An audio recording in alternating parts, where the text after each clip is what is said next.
Namo Bhagavate Vasudevaya.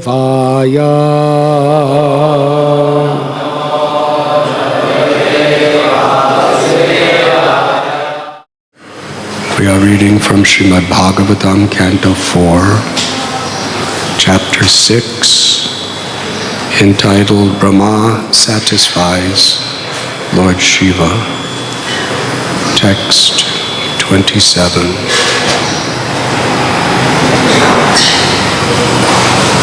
In the previous verses, the very instructive narration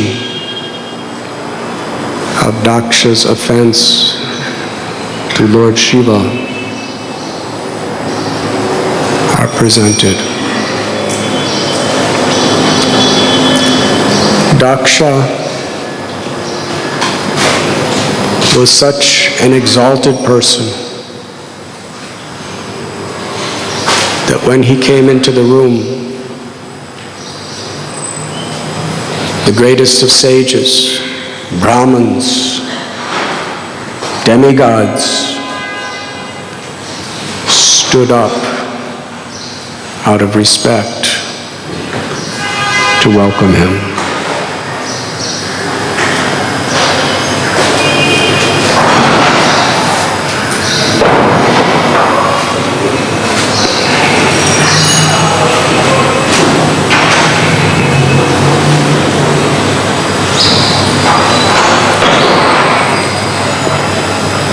His birth, he was a direct descendant of Lord Brahma, extraordinarily learned, very powerful, beautiful, charismatic. He had so many amazingly good qualities.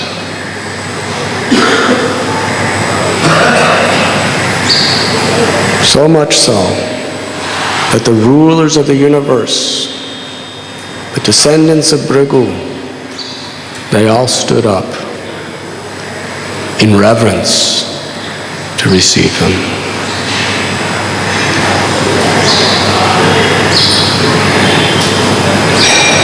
Although he had all these qualities, and he was a great Prajapati,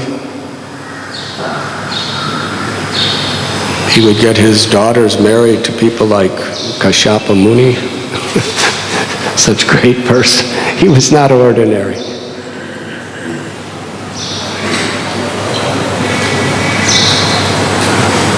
But there was envy in his heart.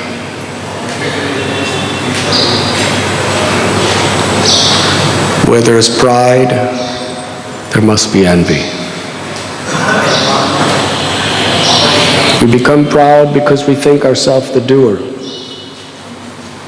When we think ourselves the doer, and we want to enjoy what we do, who we are, that pratishta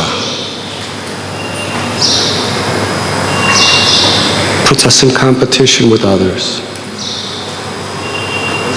And therefore, envy.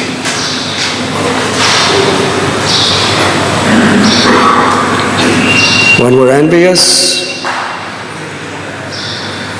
we want what somebody else has.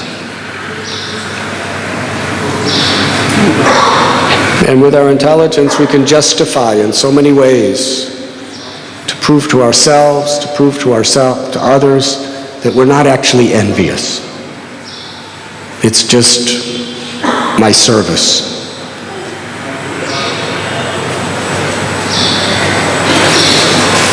But Krishna's within the heart, and he sees our purpose. In this regard, Srila Prabhupada gives an example of a dog. This dog works very hard in order to obtain a bone. Bones are very attractive to dogs. To us, they're disgusting. We just bury it or throw it away or something, a bone. But to dog, it is greatest treasure, a bone. It shows how everything is so relevant. So relative. Yanisha sarvabhutanam tasyam jagarati samyam. Yasyam jagarati samyam. That verse in Bhagavad Gita, that what is night for an ordinary person is the time of awakening for a devotee.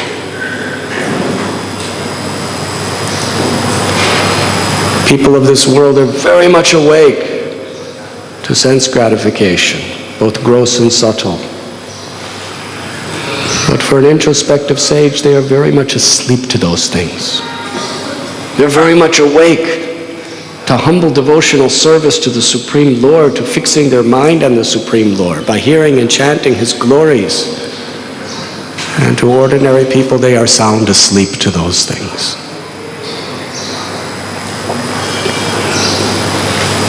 For one who is actually tasting the sweetness of Krishna consciousness,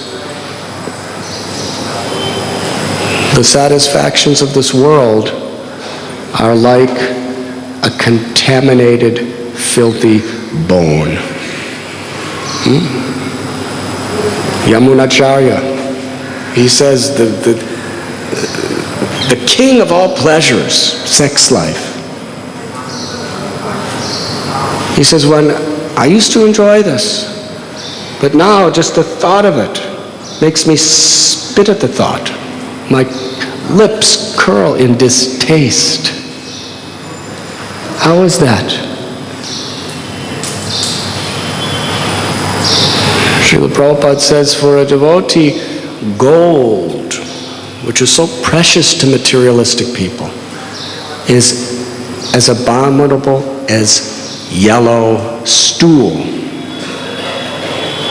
which is what people with jaundice create. Diseased. Yesterday, His Holiness Navayogananda-Swami Maharaj was citing Chaitanya Mahaprabhu, Nadanam na janam na sundarim kavitam va jagadisha kamaye. Mama janmani janmanishwari bhavatad bhakti rohaiti kitvai. Wealth, beautiful women, followers, prestige, liberation, artha kama dhamma moksha, people are striving for these things. But for a devotee, it's all like that abominable bone. But the whole materialistic civilization, especially here in Bombay, is working so hard to get those bones. Yes? Struggling, fighting, making enemies with their own family members, making enemies with people in general, cutting people's throats, riding on horrible, crowded trains and traffic, and foaming at the mouth, working for what?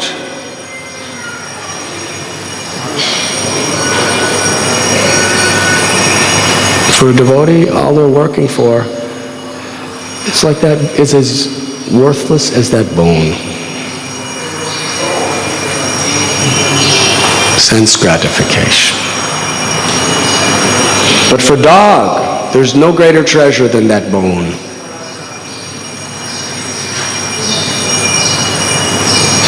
Put a bone here and have nice Srimad Bhagavatam class here.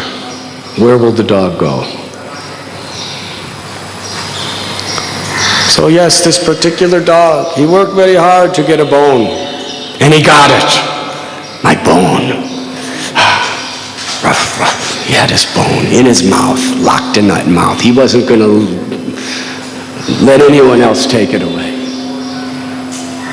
But then he happened to come to a river, a small river, Prabhupada said. And he looked down into the river, and he happened to see a dog with a really good bone in his mouth.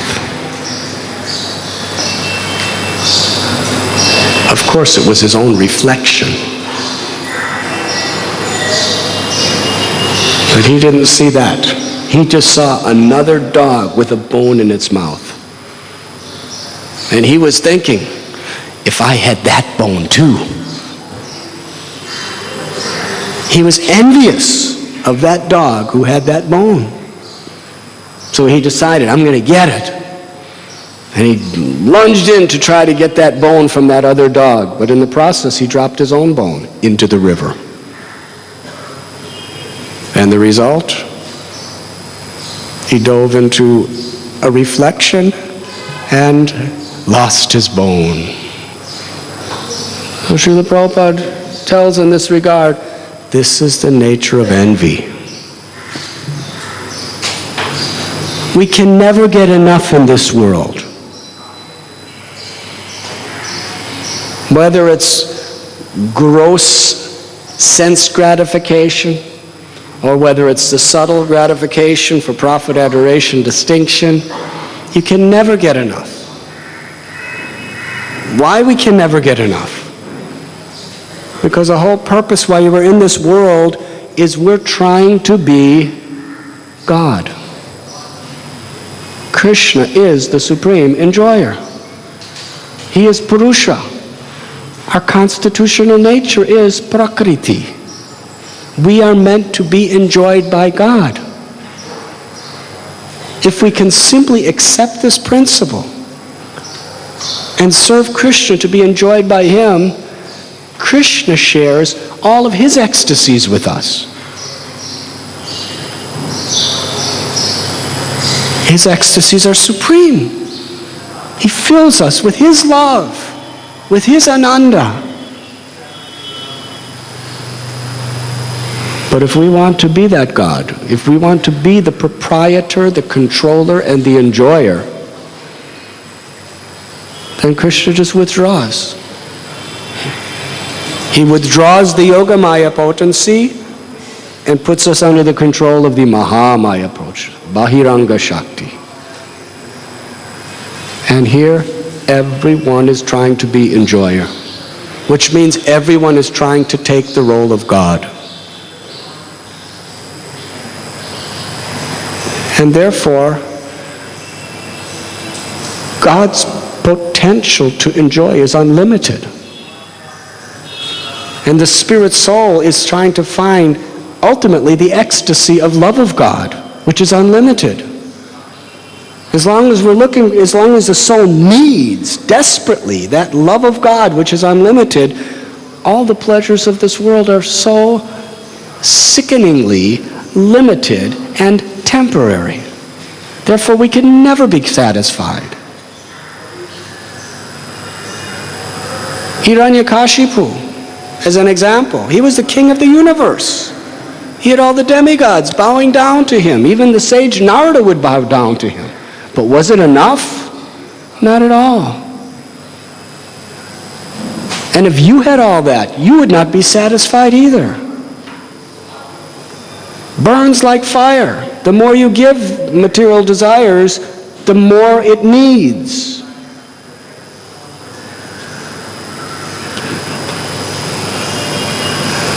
And therefore, if someone else has something equal to or better than yourself, you want to get it. You give a child the toy that he or she's been longing for so long. You'll be happy for a while. But then that child will see some other toys that other kids are playing with. And they won't be happy without that. Yes.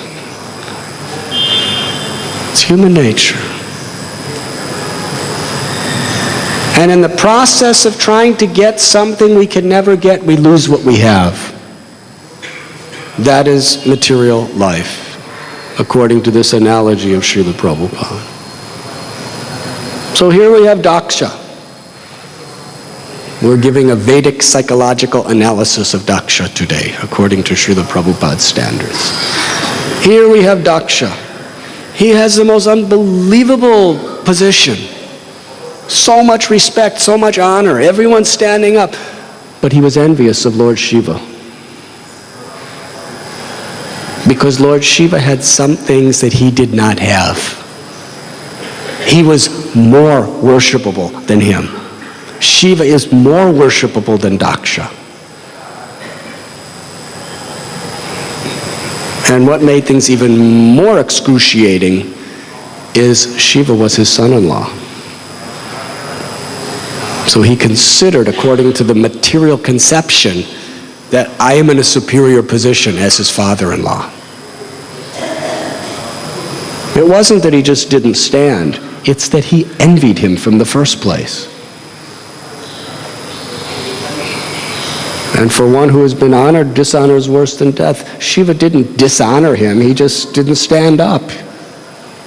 He was absorbed in thinking of Krishna. So Daksha lost complete control of his mind. Kama esha krodha esha rajoguna shamudbhava. The desire for prestige is subtle lust. Krishna says lust is the all-devouring enemy within this material existence. It is lust only, Arjuna, which is later transformed into wrath, because it can't be satisfied. Daksha, his lust for prestige, it was no insult. It wasn't like everybody was thinking, oh, Daksha, just see, you're not so great. Lord Shiva didn't even stand up for you. Everyone stood up with reverence. Nobody expected Shiva to stand up. But it was intolerable to Daksha. And he blasphemed Shiva. So bad he blasphemed Shiva.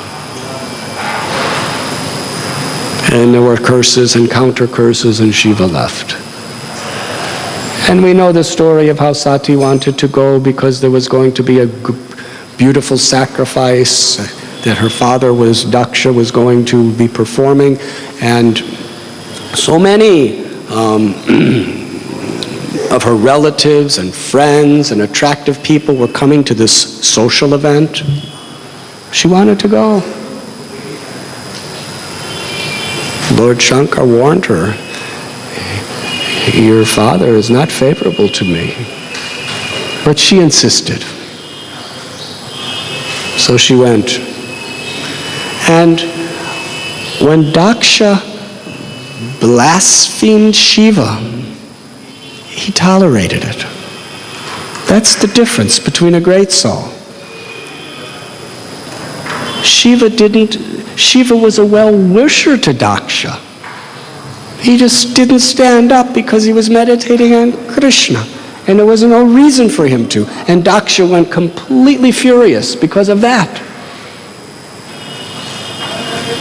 And Daksha's blaspheming Shiva. And blaspheming horribly. And Shiva was not disturbed. He remained sober. Didn't retaliate. Just left. But Daksha was cruel to Sati by ignoring her. And she knew that he's ignoring me because of my relationship with my husband. And she could not tolerate. I will not live in this body that is connected to Daksha if he is so envious of my Lord and husband. You know this story. By her yogic powers, her body went ablaze into fire. Now Shiva had to teach Daksha a good lesson. He insulted his devotee who was so dear to him, so beloved to him, his own consort. He insulted her so bad that she couldn't even live. Shiva created Virabhadra. And along with his associates, they caused havoc in that sacrifice and a whole vivid description. And ultimately, Virabhadra picked up Daksha in the same sacrificial cutting machine that was meant to cut the head of a goat.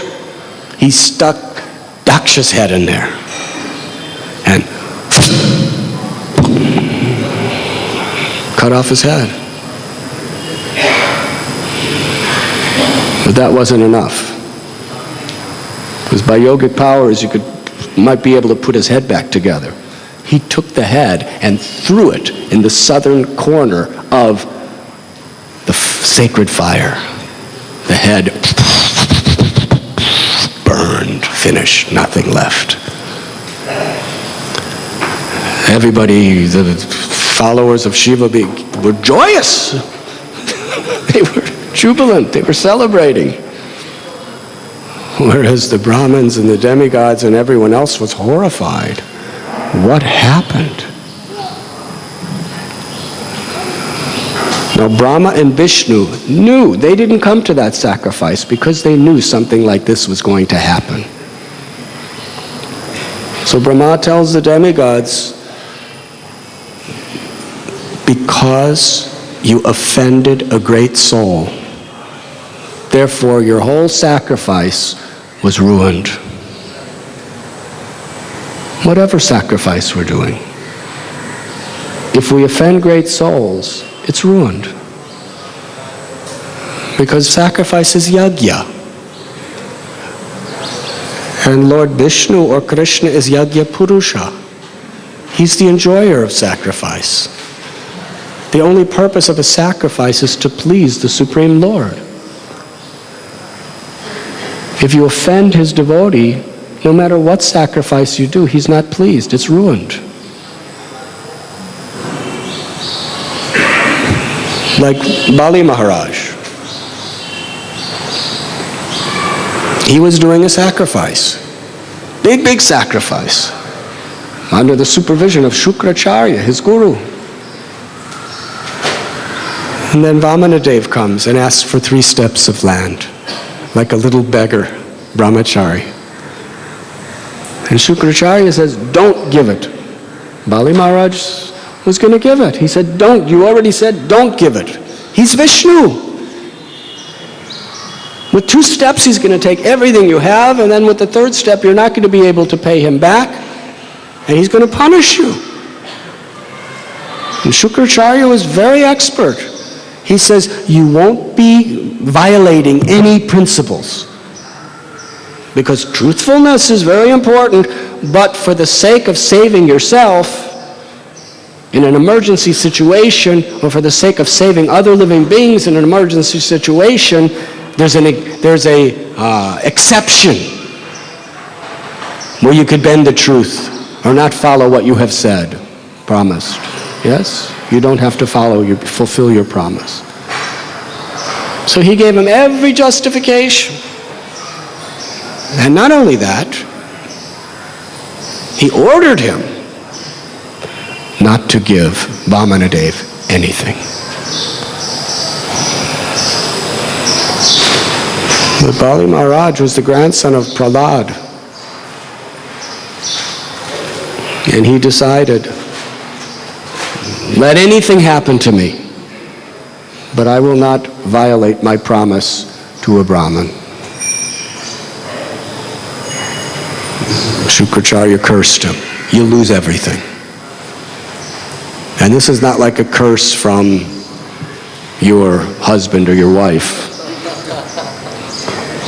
This is a curse from Shukracharya, who previously, now please understand, Bali Maharaj fought the demons. Fought the demigods. He fought the demigods previously, and he was killed.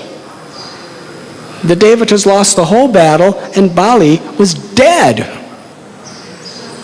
Shukracharya, by his Brahminical powers, he brought Bali back to life. He rose from the dead. And the principal asuras, who were Bali's best generals and fighters and ministers, he brought them back to life too. They were dead. Not only bring them back to life, but he empowered them with so much Shakti that they could defeat Indra. Can you imagine? That was Shukracharya's power. And Bali Maharaj knew it full well. He was defeated, he was dead, and by Shukracharya and the Brahminical descendants of Bhrigu, they did yagyas. And Bali Maharaj not only came back to life, but conquered the universe. Hare Krishna. It's this Shukracharya who's cursing him. It's very serious. You will lose everything. You will displease me and lose everything. Bali Maharaj, for the sake of maintaining his promise to Vamanadev, for the price of maintaining his integrity, he wasn't just taking a risk. It was not like, maybe I'll lose everything. Maybe I'll get cursed. It was a fact. It was for sure. It was the word of Shukracharya. Atma Nivedanam. He was willing to surrender everything for this little dwarf. It's Bali Maharaj. And you know how Vamanadev said thank you, and then he just grew from a dwarf to this unlimited personality who took 2 steps and covered the universe. Second step, he hit the outer covering. The Ganga came through. Causal ocean. And he tied up Bali Maharaj, imprisoned him in front of everybody. And of course, Vamana said, you promised me 3 steps, where's the 3rd step? Place it on my head. I've given you everything but my life. Now I surrender my life.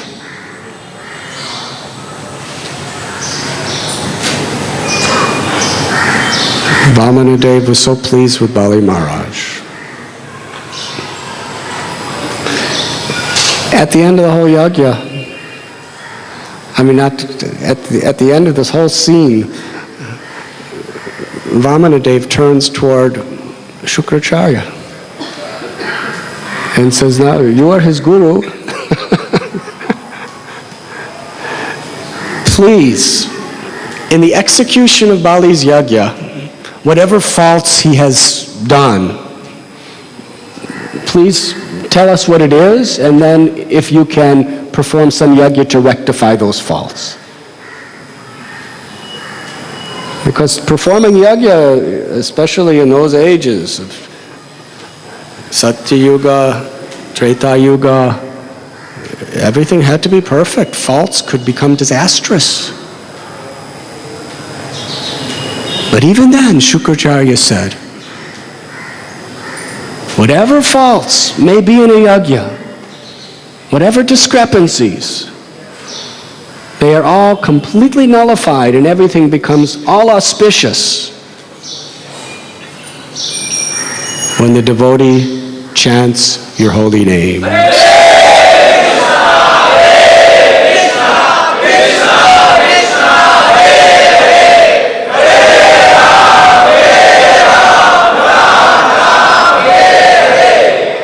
Yagyai Sankirtana Prayaya.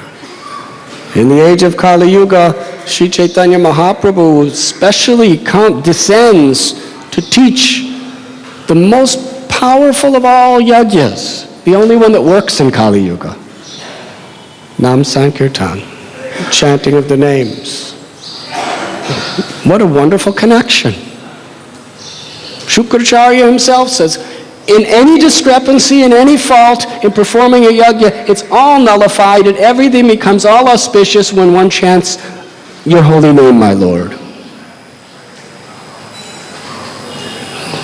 So since people are so unqualified and have such weak intelligence, such weak facilities, Chaitanya Mahaprabhu said, why, if everything becomes auspicious just by chanting the holy name, just chant the holy name.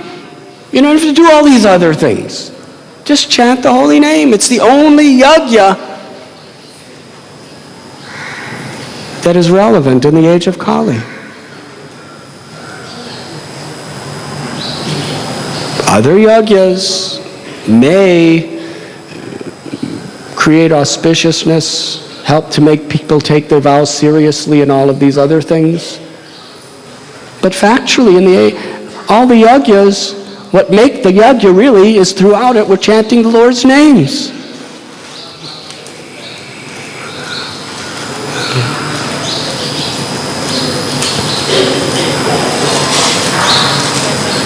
So, what is the first offense to the chanting of the holy names? To blaspheme those devotees who have dedicated their life to propagating the glories of the holy name. And Chaitanya Mahaprabhu says it is the mad elephant offense. We have this little garden that's growing of our bhakti that we're watering by hearing and chanting and rendering service. But when we blaspheme devotees, it's like letting a mad elephant into that garden. What chance? So even in the way back in the Satya Yuga, Daksha, he had Brigu's own descendants performing this yajna, and Shukracharya was overseeing it. They were really good, but it was all completely spoiled because they offended Lord Shiva. That's what Brahma says. You offended a great soul, the whole yajna is spoiled. And similarly, in this yajna of the chanting of the holy names, if we offend great souls, it very much disturbs our yajna. Narottam Das Thakur says, if you offend a great Vaishnava, if you offend Krishna, you chant his holy name, and you'll be delivered. But if you offend a Vaishnava, even the chanting of the holy names, Krishna is very, very disturbed. Chaitanya Mahaprabhu's Leela, there were offenders. Mahaprabhu didn't say chant Hare Krishna. He said go to that person with a seriously repentant heart and beg forgiveness. Only then will you be able to chant the holy name and attain love of God. Sachi Mata was constantly chanting the holy names. Lord Chaitanya said, I will not give her love of God because she offended Advaitacharya. Only if she takes the dust of his feet with a sincere, repentant heart will the holy name deliver her.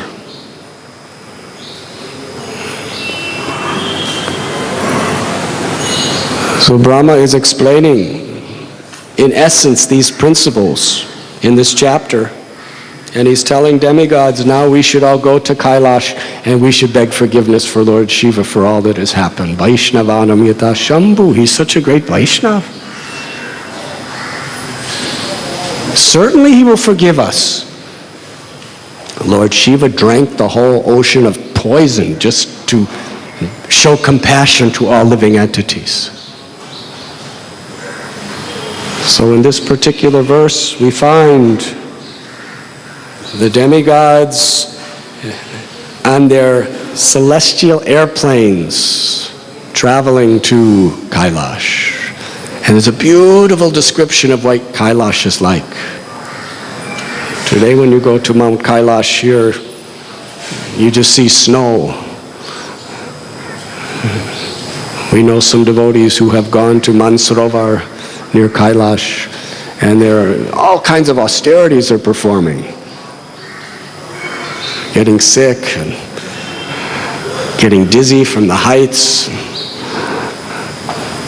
But we see For the demigods, Mount Kailash, it's a beautiful place.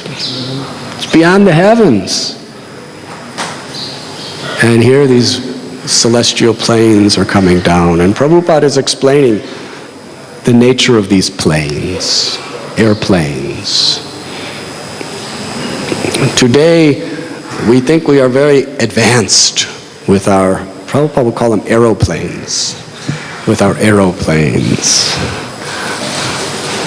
They're becoming bigger and bigger. But as they become bigger, they become louder. They pollute the atmosphere more and more. And if the bigger they are, the harder they fall if they crash too. Right? A little plane, if it crashes, 2 people die. A bigger plane, 100 people die. A bigger plane, 400 people die. Now they're making planes where 800 people will die. So technology is very nice, but all along with it comes increased danger for more people's lives and increased pollution to the whole atmosphere. So much fuel, massive fuel. To fly an aeroplane from Bombay to New York. Some of you could do research if you really want to. And if you do, please tell me what you find. How much does it cost in fuel for those gigantic 747 jets to fly? It might be tens and thousands of dollars in fuel. It's massive, just burning it.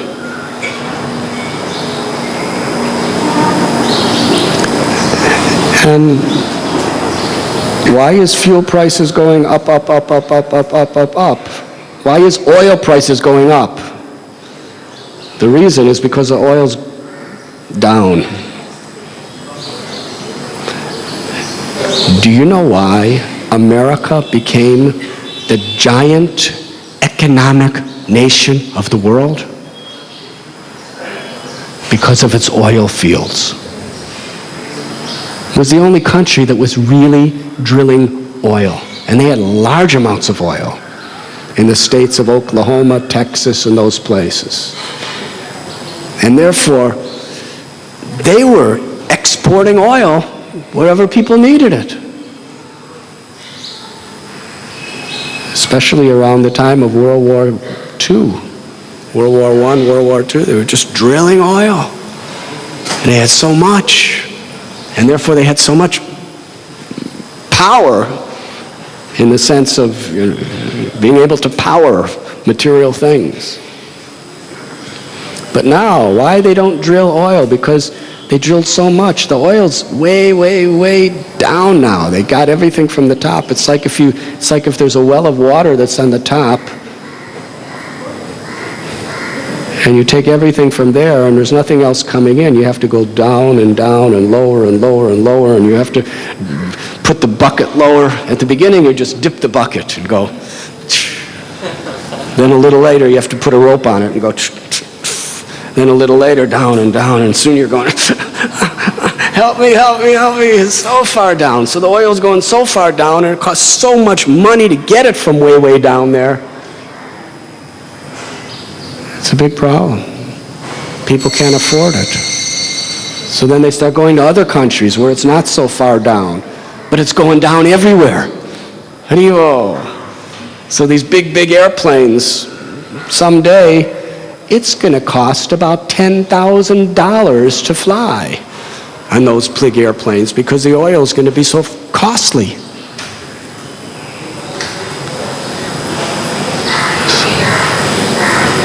But the demigods' airplanes, no problem. It's no economic problem, no pollution.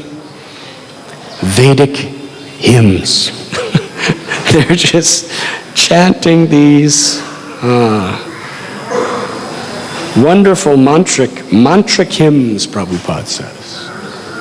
The power of sound.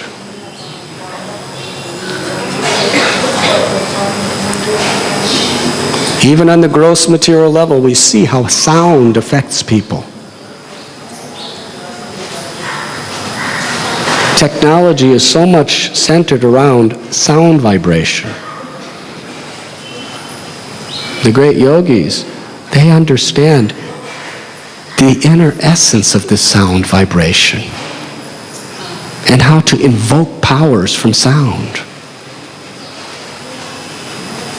Instead of digging deep, deep, deep, deep in the earth for some oil to get something to power an airplane, because their consciousness is so deep, they can actually excavate deep down into the sound vibration of a mantra and bring out powers infinitely greater than oil. This is advanced civilization. So in this way, the demigods are flying nicely, and there's no danger. The demigods' airplanes, they don't need runways. They can go in the fog. They don't need all kinds of security.